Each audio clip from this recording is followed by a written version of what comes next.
twali tumaliriza ku Sunday, when we were winding up on Sunday, twamaliriza n'emikisa esatu. we winded up with 3 blessings. Omukisa ogwasooka ogwa Katonda, The blessing of God, omukisa ogwokubiri ogw'ensi, the blessing of the nation, omukisa ogwokusatu ogwa family. and the blessing of the family. Hallelujah. Praise the Gamba Lord. mulirwanaawo emikisa esatu. Tell your neighbor 3 blessings. Mu lugero lwo In your story, olina okulaba ku mikisa esatu mu you have bulamu. to see these 3 blessings in your life. Mugambe Tell him, olina okulaba ku mukisa gwa you Katonda, have to see the blessing of God, kubanga omukisa ogwo because that blessing, ne bwe baggalawo even if they look, guyingira. it still enters. Mugambe omukisa ogwo That blessing, ne bwe baggalawo even if they lock your doors, guyingira. finds a way in. Mugambe omukisa ogw'ensi The blessing of the nation, bw'otasoma if you don't anoint it, oyinza obutagulya, you may not touch, kubanga tewali ofiisi because there is no office gy'osobola kuyingiramu n'ogikolera. that you can enter and work for. Naye omukisa ogw'eggulu But the blessing of the heaven, ne bwe baggalawo even if they look, guyingira mu bulamu bwo. it finds a way to be in your life.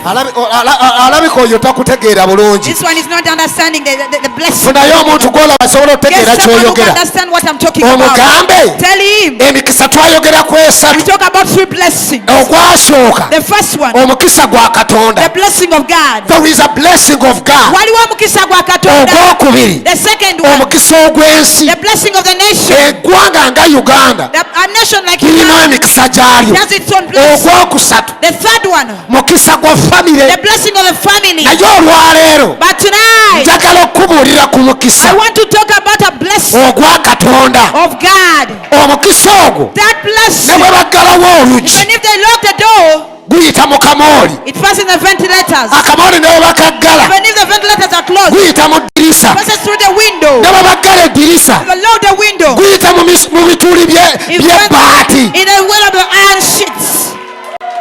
Mugambe omukisa ogwo So that blessing, n'obwobeera mu kyalo even if you are in the village, obeera wa mukisa. you are still a blessing. Gulinga kiti kya muwogo It's like cassava. gy'okisuula gye kimerera. A tree, a cassava branch, whatever you dump it is where it grows. Ne bw'obeera mu kibuga If you are in the city, osobola okubaako omukisa ogwo. you can possess that blessing. Mweyayi 5 mugambe olwaleero okusabira Tonight I'm praying for you. omukisa gwa The Katonda blessing of God gubeere ku bulamu bwo be upon your life. mu linnya lya In the Yesu. name of Christ Jesus. Ngenda basomera ebyawandiikibwa bisatu I'm going to read for you 3 scriptures. era bwe mmala obisoma After reading them, mbasabire I'll pray for you. tuve wano. And then we leave this place. Ekisooka The first one. Deuteronomy Ekyamateeka. chapter 28. Ekyamateeka 28. That is where I'm beginning Wengenda with otandikira. the blessing of God. N'omukisa gwa Katonda. This season Ebiro bino I'm talking about the 3 blessings. ndi kwogera ku mikisa esatu. One, the blessing of God, Omukisa gwa Katonda, the blessing of the land, omukisa gw'eggwanga lyo, the blessing of the family. n'omukisa gw'ekika kyo. If you want to know about those 3 types of blessing, Tugenda kumanya ku ebyo ebika by'emikisa ebisatu. if you want to know about those 3 types of blessing, Bw'oba oyagala okumanya ku bika by'emikisa ebisatu ebyo, you go and read the book of Genesis, ogenda kubikira ekitabo chapter ky'olubereberye 49. essula ya You will namwomwenda. read it throughout to verse 50, 56 and 55. Ogendera ddala mpaka ku ssula eya 5 mu 6. You will see a type of blessing Ojja kulaba ebika by'emikisa that Jacob declared on Joseph. Yakobo bye yalangirira eri Yusufu. That is what we are going to share about this season. Ekyo kye tugenda okugabana mu biro bino. So today, we Olwaleero are looking at the blessing of God. kati tutunula ku mukisa gwa And we Katonda. are beginning in the book of Deuteronomy chapter 28. Era tutandise mu kitabo ky'abamateeka 28. And because of time, we are going to read a few verses from verse 1 to verse 5. Olw'ensonga y'ebiseera tugenda kusoma obunyiriri butono okuva ku kasooka mpaka kokutaano. Yes, let me begin. Kantandike. My interpreter will interpret direct from my reading. Omuvuunuzi ajja kuvunula nga bwe nsomye. It starts. Lutandika. If you fully obey the Lord your God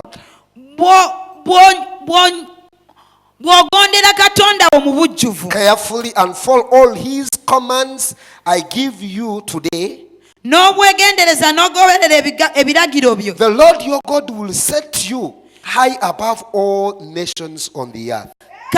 Mukama Katonda wo ajja kuteeka waggulu okusukkuluma ensi zonna ku nsi. All these blessings will come upon you and accompany you if you obey the Lord your God. Gino emikisa gyonna gijja kubaako kuwerekere bw'ogondera Katonda Mukama. One point before I preach. Kimu nga sinnabuulira. If you want the blessing of God to follow you, you have to follow the command of God. Omukisa gwa Katonda okugoberera olina okugoberera ebiragiro bya Katonda. Later I will tell you how the family blessing, how the nation blessing mu maaso ojja kubuulira omukisa gw'ekika ogw'eggwanga bwe gunaakubako. But if you want the blessing of the Lord to follow you, naye bw'oba oyagala omukisa gwa Katonda okukugoberera, first point right, you have to obey the commands of the Lord. Oyina okugondera ebiragiro bya Katonda. In this morning the man was preaching to a church. Ku makya gano omusajja abadde abuulira eri ekkanisa. Some of you need blessing from God. Abamu mwetaaga emikisa okuva eri Katonda. And there are people with the blessing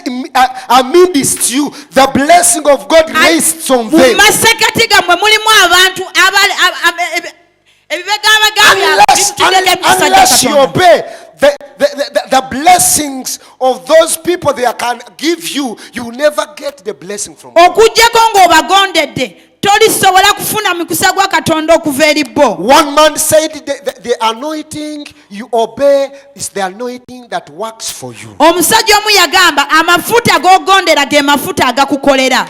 The anointing you obey is the anointing that works for you. Amafuta g'ogondera ge gakukolera. If you ever need any blessing from God, you need to obey. You need to work on the word of God. Bw'oba weetaaga omukisa gwa Katonda olina okugonda, olina okuwuliriza ekigambo kya Katonda. If you want God to speak to you, bw'oba oyagala Katonda ayogere gy'oli, then you have to respect, to obey to the man of God. Olina okussaamu ekitiibwa okugondera musajja wa Katonda. The word of God. Ekigambo kya Katonda. Because it's through the word of God from the man of God that the blessing of God will come to you. Kubanga kuyita mu kigambo kya Katonda okuva mu musajja wa Katonda omukisa gwa Katonda bwe gujja okutuukako. Ask your neighbor, do you need a blessing? Buuza mulirwana weetaaga omukisa gwa Katonda. You have to obey the commandment of God. Olina okugondera ebiragiro bya Katonda. You have to obey the command of God. Olina okugondera ekiragiro kya Katonda.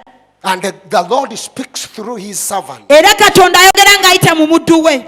A woman omukyala who was a widow. Eyali nnamwandu. He had just a few flour for her and her son to die. Yalina ensaano ntono mukasuwa ye ne mutabani we okulya bafe. And the man of God came in. Omusajja wa Katonda n'akiyingiramu. And told the woman, n'agamba omukyala oyo, I'm hungry. Ndi muyala.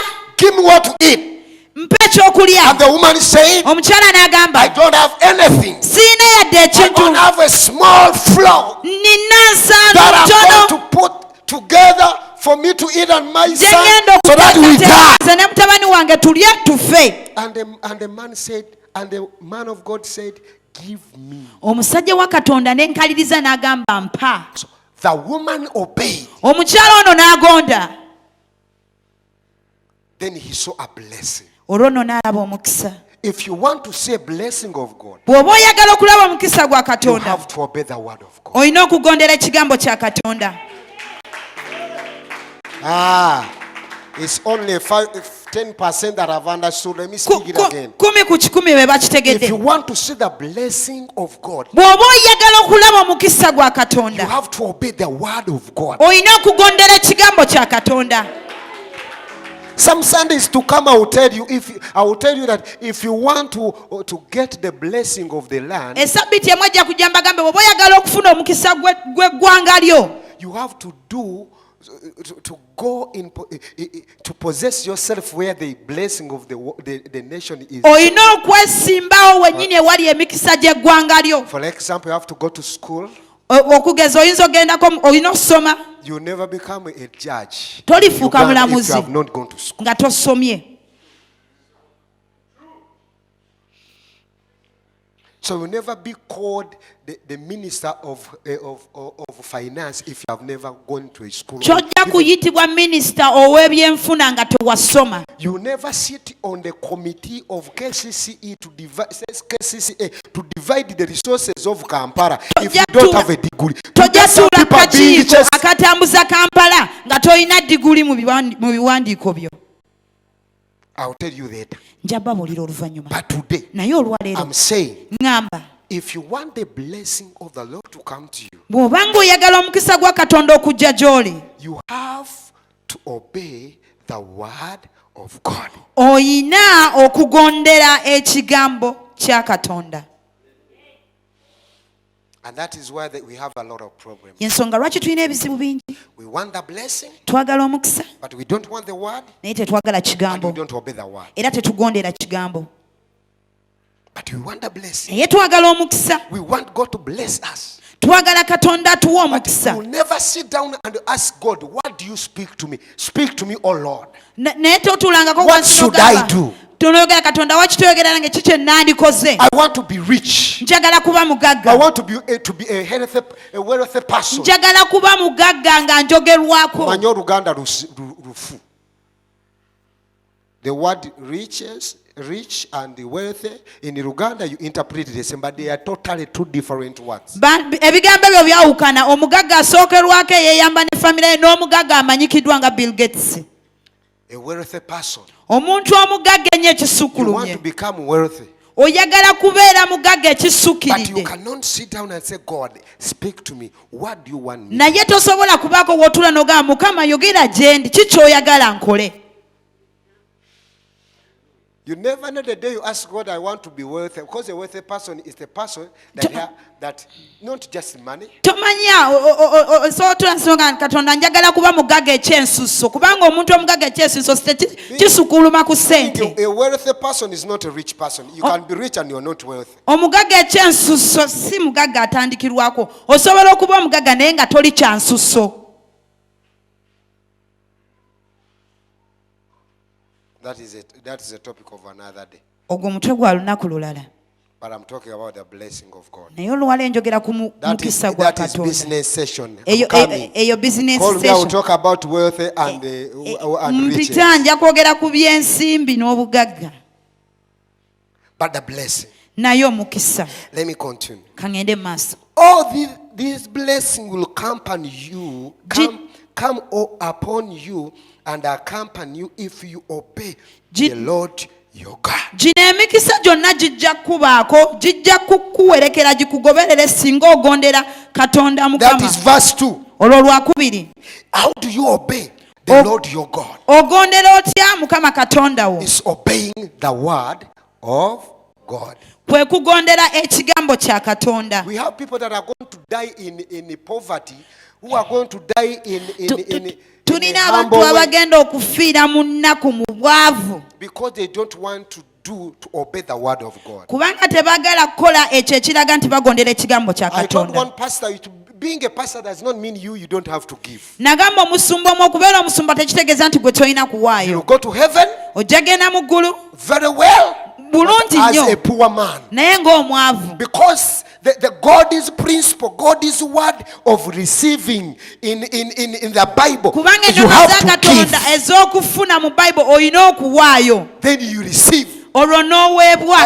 I told them that we will see people getting rich in our congregation, but us remaining at the receiving end. Nabagamba tujja kulaba abantu betusumba nga bagaggawala ate ffe tusigale kyekimu. Because we don't want to give. Kubanga tetwagala kuwaayo. Because we are pastors. Kubanga tuli I told basumba. them the principle that works for people Nabag- must be working for us. Nabagamba ennono erina okukolera abantu be erina okuba nga naawe ekukolera. Give in seasoning and out of season.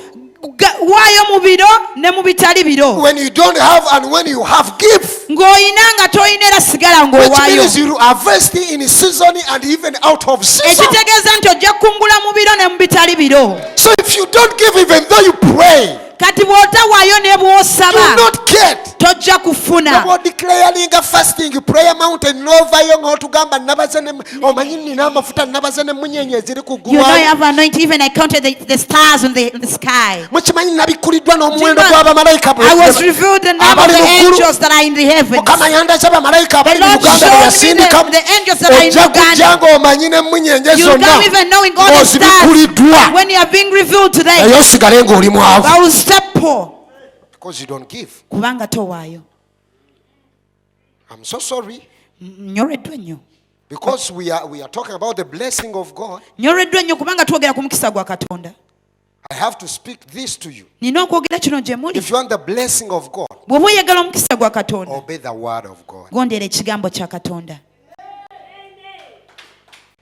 I told these pastors that when I was sharing, Nagamba baana abasumba be nali ngabana nabo kino you see ekigambo. me that you call me, you think I have money, I have something. Mwe mumpita mundaba nga nina ssente, ndiko kye nina eky'amaanyi. I don't have my own money, Siyina ssente zange ku but I bwange, have the money of God. naye nina ensimbi za Katonda. I may be having 100,000 in the pocket, Nyinza okuba nga nina emitwalo 10 mu nsawo and I yange, solve a problem of 90,000 era ne ŋŋonjoola ekizibu nga kya mitwalo 9 of someone else. eky'omuntu omulala tankwatako. So me, I'm a bridge. Nze ndi lutindo, Money pass through me sente ziyita mu nze and go to people. ne zigenda eri abalala. So you never know that a bridge is poor when money is just passing there. It's Tolimanya a channel. nti olutindo luwanvu ng'ate sente ziyita ku lw'okubaako gye ziraga. But because for you, you don't have somewhere God wants to take money, and whenever, even though He gives you money, He knows the money will not reach there. He cannot give. Kubanga gwe tolina w'oteesa kuteeka sente mu bantu, Mukama ne bw'akuwa sente akimanyi tolina gy'ogenda zissa. But be a bridge, Naye beera olutindo, be a channel. beera omukutu. Say, Lord, I'll never look at someone in my church suffering without a shoe when I have Gamba nti 100,000 in Mukama my pocket. siritunulira muntu ng'abonaabona mu kanisa yange nga I tayambadde can engatto buy for ng'anidde that emitwalo. person a shoe of 30,000. Njeggulira oyo omuntu engatta z'emitwalo I'll buy a 3. shirt. Nja mugulira I'll essaati never see my ey'okwambala. church suffering. Then God will bring. Olwo nno Katonda ajja leeta. And because He knows, Naye kubanga when He brings it, bw'aleeta He will end to you. bijja kusigalako weka, He will not. era tajja kuwa. We have problems with so many people. Nze nina ebizibu n'abantu bangi. Someone told me, but you think you can't give me 2 million? Huh? Naye omuntu omu yaŋŋamba olowooza tosobola kumpa bukadde 2. You have the money. Oziyina ezo sente. Your money, wow, you have the money. Let me Oziyina. ask why you have the money. Oziyina ezo sente. I know you have. Nze nkimanyi nkakasa ozirina. They can't tell me that. They can't say that I don't have. Tebasobola kyogera nti sirina. I have someone Nina omuntu omu who gave me the projector these people are using. eyampa ekitangaaza abantu bano kye bakozesa. He said, Yagamba Alex, I'm What? giving you this projector. nti nkuwa eno project. I know you have the money in your pocket. Nkimanyi ensimbi ozirina mu You are going nsawo. to give me the money now. Ogenda kumpa sente essaawa They eno got the eno. projector. N'afuna ekyo And they ekitangaazo put it in my car. ne ngiteeka mu motoka yange. They carried it into my car. Bo bennyini baagisitula ne bagiteeka mu motoka yange. Said, give me the money. You have the money. Agamba mpa sente I said, ozirina. "Oh, Pastor, innocent." Musumba The y'obuze time he was speaking, manyi. even my car, I was supposed to come this side, and I was stopping that place to go back home because my fuel was not enough. Nali nina okujja eno naye nga nsigaddemu ekyo ekifo nkyuke nzire ewange kubanga amafuta gaali tegamala kuntuusa. Then I told them, Naye mbagamba if you have given me the projector, it's okay. If you don't remove the projector from my car, me, I'm driving going. bwe muba mumpadde ekitangaazo ekigeza bwe muba temukijja mu motoka yange nja sigala nakyo Kale ngenda. gitwale. And they said, okay, take it. Tumanyi ogenda kutuwa sente We know gitwale. you will give us money. Take Bw'osobola it. funa emitwalo 7 gwe Can mu you nsawo lock yaabo. 700,000 in your pocket? Olwaleero eri wano ku kyaki sibawangayo wadde ekikulu. Tonight is here at the church. I've never given them a single coin. Kati abantu balaba nti gwe emitwalo si kizibu jasooga. Now people can Oganye see. buganye okyayina ebikutawo. 700 is not money to you. You Tokirowoozezzaako. have not yet thought about it. Kikubeeko mu linnya lya Yesu. Amen. Let it be happen upon you. Kikubeeko mu linnya lya Let it Yesu. happen upon you in Jesus' mighty name. Kati kiki ekikitaddeawo? Now what has blessed you? Ekikitaddeawo kiri kimu. What has blessed you? People are looking at me, I have money. Abantu bantunulira ne balaba alina ssente.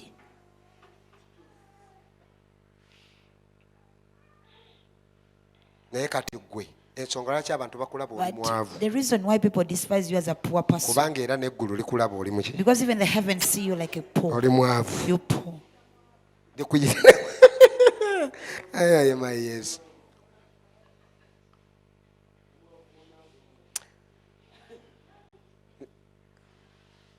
mbasabidde Katonda I pray that the Lord nti muyambibwe, be helped, obulamu bwammwe buyambibwe, your lives to be helped, okutegeera kwammwe kutegeere your understanding to nti buli acknowledge kiri wansi w'ensi kirina okutambulira ku kigambo kya Katonda, that whatever is beneath the sea has to walk with the word of the God. nti buli ekiri wansi w'ensi Whatever is beneath the earth kirina to obey the word of God. kirina okugondera ekigambo kya Even Katonda. the nature today obey the word. N'obutonde bugondera ekigambo. He said that there be light. Up to today, light is still there. Yagamba leke wabe ekitangaala mpaka buliwo ekitangaala kikyaliwo. Paka olwaleero ekigambo kyali leka wabeere It ekitangaala. was just one word, let there be light, but up to today the light is there. Leka wabeerewo, leka ennyanja ezaale ebyennyanja. Mulowooza ani va mu Let us see you back obatandise to fish. okumaamiza ebyennyanja. Never Naye understand when people ebyennyanja.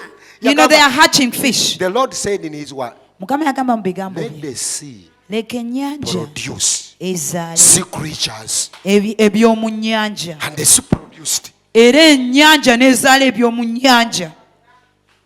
It's a word. Kigambo. Singa Mukama akuyamba If God helps you n'omanya nti buli ekiri wansi w'ensi and you happen to acknowledge that even that is beneath kitambulira ku the kigambo earth, kya Katonda. it works on the principle of the word of God. It moves in obedience of the word of God. Kitambulira mu kugondera ekigambo kya Katonda. You will be blessed. Ojja kuweebwa omukisa. You will be blessed. Ojja kuweebwa omukisa. How do you obey God? Ogendola otya Katonda? By obeying his word. Ng'ogondedde ekigambo kye. How do you get the blessing from God? Osifuna otya omukisa okuva eri Katonda? Is by obeying God. Ng'oyita mu kugondera How do you Katonda. obey God? Ogondera otya You Katonda? obey his word. Tugondera kigambo kye.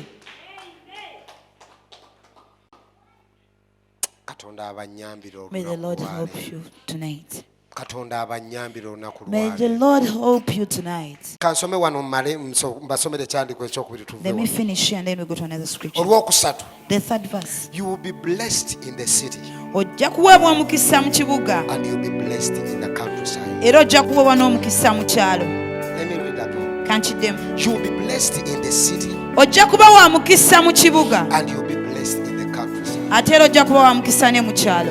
When this blessing of God is upon you, Guno omukisa gwa Katonda bwe gukubaako, teweetaagisa kubeera wali banka, you do not need to be near a bank. teweetaagisa kubeera mu KCC, You do not need to be in KCC. osobola okubeera mu kyalo ekya Namukaaga. You may be the village in Namukaka Katonda n'akuweerayo omukisa. and God blesses you from Chanamukaka. The blessing of God Omukisa gwa Katonda tegwetaagisa kubanga olina diguli bbiri. does not need you to have degrees, 2 Tujja kuba degrees. tubitunuulira nti okulya ku mukisa gw'eggwanga olina okubeera ng'otambulira mu system We shall look into y'eggwanga. details, but for you to have a blessing of a nation, you have to be having, the profile of the